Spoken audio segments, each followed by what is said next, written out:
excited to be going into year 2 leading this offense. When you look back and reflect over last year, we accomplished some really great things offensively, obviously finishing top 5 and 7 of the major offensive categories in the Big Ten, leading the league obviously in passing yards per game, and also scoring more than 30 points in over half of our games. The thing that I'm excited about this 2024 season and this 2024 team is these guys don't want to reflect back on last year. They want to build a new identity and build a roster, build a program based on the guys we have in here. And we're really, really excited about the young men. They've been here all summer working their butts off, and we're really excited to see that progress for us to take the next step. We've obviously had some big shoes to fill. When you lose such players that we've lost, obviously along the offensive line, and DJ Glaze at the quarterback position, Talia Tagovailoa, those guys have meant a lot to this program over the last few years. But we feel really good about where we are as a program. We obviously went to the transfer portal to address some of our needs along the offensive line, bringing in Josh Kaltenberger, Luke Ba, Alan Haran, and being able to address some of those needs there, but then also being able to address some of the needs at the quarterback position, MJ Morris and some newcomers that'll be joining our roster that everyone will be able to see. And so we're really excited about this upcoming season. Our guys have built such a culture that's driven right now by the players, and it's a different feel around our program. I think obviously going into year 2, you have a little bit more of a understanding of who your players are, what they can do, but they also understand the expectations set forth for this program by Coach Loxley, and they have embraced it. The chemistry is very, very high. We're just looking forward to getting out there and enjoying getting back together. You know, Coach Ryan Davis has done a tremendous job with our players this summer, and hats off to him and his staff and the commitment, the time, the sacrifice that they've put in to prepare ourselves for day 1. And so as I end on that, I'll obviously open it up for questions about the season. All right, thank you, Coach. We're going to start on your right with Dave. Josh, Dave Preston, WTOP Radio in Washington. Building and rebuilding and revamping this offensive line. What are the challenges in today's day and age where a lot of new pieces, show up, and what will be the focus in getting this team on the right track, the front 5? I think when you look at the offensive line specifically, that's typically a position that takes about 2 to 3 years to really get going from a cohesion standpoint. Coach Braswell and Coach Robo, they always talk about you got to slow clip that position. That's a position that takes time, obviously, spending, communicating, takes time gelling together. We obviously went out and addressed that position in the transfer portal, and you saw this spring, we had some hiccups along the way, obviously just coming in, learning a new system, learning terminology, language, different techniques. But I'll tell you what, all the young men in that room have done a tremendous job this summer just growing and bonding. They're constantly out in the communities cooking for each other. There's some great cooks in that room. They spend a ton of time away from football, and that's what you need first and foremost. You need chemistry because that's the one position that takes all 5 playing collectively as one. And so we're excited about some of those newcomers, and then obviously some of the guys that return. We're just looking to continue to build, along that offensive line. Obviously, we addressed it with the portal. We also hired an extra offensive line coach, Coach Robo, to come in, and then also having Brian Ferentz. So really just devoting all of our effort and time to really developing that position. We signed 10 guys out of high school, so it's going to be very, very important for us to really bring those guys along. On your left, Gene. Hey, Josh. Gene Wong, Washington Post. When you and the offensive staff are evaluating the starting quarterback, kind of what are the components that rise to the top that you look at first? And the follow-up would be kind of how is fall camp different with a quarterback to be determined as opposed to an incumbent who's set records? Yeah, I think the 3 things that I'm looking for is guys that are going to be able to own, command, and operate the offense. And that's one of the key attributes you look for in a quarterback. Someone that's going to be able to obviously have the trust of his teammates, have the trust of his team, but just do what we ask him to do and understand obviously the positives and negatives of certain schemes, be able to be a problem solver, out on the field, and not just obviously a guy that can run the show. And so we're excited. We feel really, really good about that quarterback room. Obviously, there was a deep competition going on in the spring. That competition is going to continue on through fall camp. Then with the moment we feel like we've identified the guy that's going to lead us, we'll obviously make that decision. But right now, we're just looking forward to just seeing all of those young men take the next step. And, I think it's a very competitive room. But the one thing that I'll say about that room is that room embraces each other. The friendship, the type of young men in that room, led obviously by Billy Edwards, Cam Edge, MJ, Champ Long, You've seen Jaden Saray, obviously now adding in Christian Martin. You know, those guys are they're close. And when you've got a healthy competition like that, that's going to bring out the best in each and every one of those young men. And so I'm excited to see them go out day one today and take the next step. Stay in front, on your left, Matt. Hey, good. I know, obviously, Coach Locke's a couple days ago, I know you mentioned in his house that you guys have a really good working dynamic. And I know, obviously, with Coach Locke's back in the quarterback room, you know, how do you feel like that dynamic has kind of been able to click? I know you were able to kind of work with each other at Alabama, but what do you feel like has kind of been going right through the first season going into year two? Oh, it's been awesome. Just the new rule now, just allowing everyone to coach. You know, so having so many hands on deck obviously helps take a lot of things off the plate. But going into year two, I think what's different now than year one is last year we also had 3 new coaches. So we hit the ground running in the spring. We hit the ground running in the fall. We had to spend a lot of time really kind of catching up, being able to speak the same language. I think with everyone returning now, with the addition obviously of Coach Robo, we feel that chemistry is there. You know, everyone's speaking the same language, pulling the rope in the same direction. My past familiarity with Coach Loxley and our time that we've spent together, you know, I know what he wants, I know what he expects, and so it's my job, obviously, as the offensive coordinator, to create an identity for our team offensively as he envisions. And so having him in the quarterback room, I think also helps him with his relationship with that position, because the head coach and the quarterback, they've got to be hip to hip.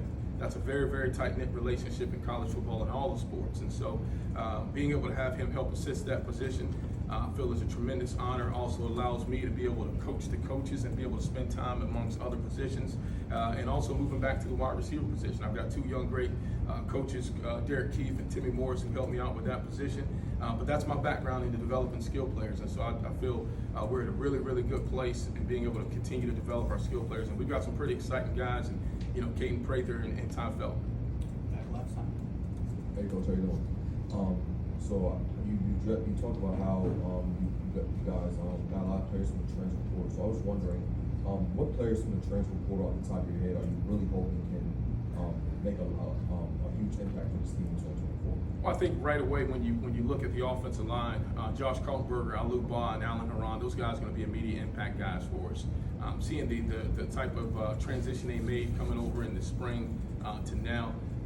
When you look at Josh Kaltenberger, he's a guy that's played 4 years in the Big Ten. He understands this league. He knows what it takes to compete in this league. And then you got Alan Haran, who's a guy that's a massive human being, strong at the point of attack. He's the guy you want coming first off the bus. For him, it was just getting adjusted to this level of football. But he's a very talented young man. Alou Bobs, he comes from a very respected program in the University of Georgia. And so, those 3 guys have really made an impact on our offensive line because we're very young and inexperienced at that position. We've got the bodies. We feel really, really good about the coaching. Coach Braswell has done a tremendous job developing that position over the years. You look at the amount of success we've had sending guys to the NFL draft. We feel like we have the pieces left in that position to pick off and really take the next step for us, because that's going to be a huge emphasis as we create this new identity for us offensively. We want to be able to run the ball. And one more question. So I read that you were transitioning into a more walk-around OC role. So I was wondering what was the kind of process that went into that, and talk about how much you're looking forward to having even more of a hand in this offense.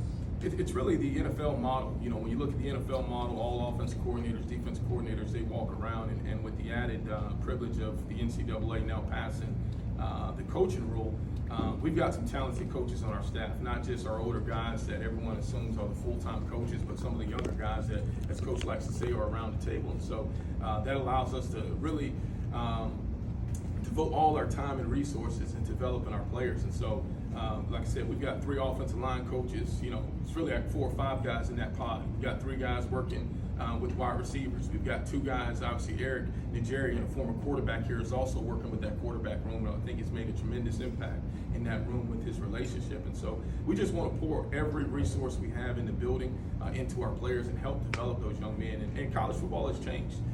With all the new rules and all the new things that are happening, NIL, the landscape, we've got to continue investing in these players. And the added privilege of being able to have everyone coach is just a tremendous asset to this program. Center, third row, George.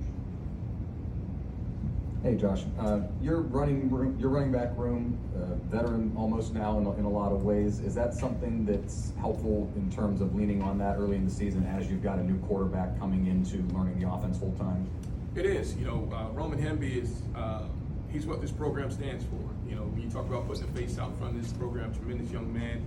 He's been here, he's played a lot of football, just does absolutely everything the right way. But I think there's going to be some names in that room that, are going to excite people. Obviously, everyone's aware of Kobe, but Nolan Ray is a young guy that really came on this spring and probably made one of the biggest jumps and biggest impacts on our team that people are really excited about. And so I tell Coach Scott all the time, he's got some problems on his hands now to figure out how many carries, how many touches everyone's going to get. But, we got some really good skill players, not only at the running back position. You look at the tight end position. I'm really excited about, Dylan Wade and Preston Howard. Those two young guys played a ton of ball for us last year as freshmen. So being able to get those guys experience, being able to grow their confidence, those guys are going to take big jumps as we move forward as well. And staying on skill positions, at wide receiver, guys like Caden and Ty seem like they still have a lot out there to show people that maybe people haven't seen yet. What's the next, how do you develop them into that next step to being truly game-changing wide receivers in this conference? They do. I believe both of those young men have got the ability to be game changers. They're both elite players, two of the best in this league, if not the country. And so they're hungry, they're motivated to show everyone. I also think people are going to learn the name of Shalik Knox. Punch has had a tremendous spring for us, tremendous player in our program, just really excited about him. But we're really deep at that position. I think when you look at the depth offensively, we've got the best depth at the wide receiver position. So being able to use guys like Tavian Smith, Braden Wisłowski, Ryan Manning, we've got some guys that we can kind of go deep into a combination there and play a bunch of those guys. But when you look at the key headliners, I think Shalik Knox is going to be a guy that's going to shock the world this year out here in this league. And Ty and KP are going to continue to take the next step. Those two guys are big-time players. We're going to take our last two, fourth row and then fifth row on your right. Hey, nice to meet you. My name is Ben Belcher-Peltzman from Top Terrapins. Just wondering on the process of making the offensive playbook. It's obviously going to look different than last year with all these new quarterbacks. But if you have so many quarterbacks, how can you really dive in, make that offensive playbook to kind of tailor that one, obviously, quarterback? That's a great question. As I told our players and our staff, the spring we did the installation of a system. This fall is all about creating identity for an offense. We're going to be a lot different than what we've been in the past. What Talia has meant to this program, he's left a tremendous impact and legacy on this program. But our guys are excited now to create a new one. And based on that quarterback room, the depth, the talent, all the different skill sets they have, I'm really excited. We've got a no flinch mentality right now where, next man's up. We're going to create a new identity. What that identity will be shown obviously in game one. But we're excited. We feel like we've got all the different pieces. And really what I challenged our offense yesterday is, there's two type of players really in our offense. There's guys that have the ability to be difference makers, and there's other guys that have the ability to make a difference. We feel like we have everything we need. We've got some high-end guys that are difference makers in those type players, but then we've got a core select group of guys that are willing to make a difference in whatever we ask them, and they know their clearly defined roles and what we're asking them to do. And so we're excited to build this identity. We're working hard at it. We've obviously done a ton of off-season studying and understanding who our guys are, and we're excited to put it all together. Last one, Chris. Hey, Chris Idell from Berkeley Radio in Baltimore. Let's talk about your tight ends and your wide receivers. What are you looking for in the fall game? Is there anybody right now, if you play tomorrow, who's going to be starting? Well, tight end position, Preston Howard, Dylan Wade, those two guys are exciting players. For those guys to go out there and contribute the way they did last year as freshmen for us, Preston being a redshirt freshman, Dylan being a true freshman, we feel really, really good about that position.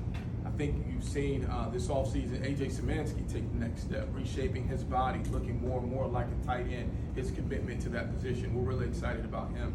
So I have no doubt in my mind we're going to get a ton of production at the tight end position. And we're one of the few teams left that still use that position. Oftentimes it's hard to find people throwing the ball to the tight end or using that position. But for us, they're the Swiss Army knife of our system. We ask those guys to do a tremendous amount of things. They got to be great in the run game, great in the pass game, great in the pass protection game. And so they really got to be fully developed in everything that we ask them to do. Then the wide receiver position, we're excited. I think KP and Ty are still under-respected in this league and across the country. I've developed a lot of wide receivers in my past and been really, really successful at that position. Those two guys are right up there at the top when you talk about skill set and ability. And I think it showed last year. The only problem last year is we had so many guys. You had Corey Dyches catching passes. You had Jay Sean catching passes as well. And so, it's hard to compare those guys' numbers to a guy that maybe caught 1,000 yards, but he was the only wide receiver at his program. Those two guys complement each other well. And when you look at what they did in this league versus respected competition, I think obviously they're going to be ready to take the next step. They're hungry. They're motivated. We're looking forward to it. Thank you, Coach. Appreciate the time. Awesome. Thank you guys. Take care.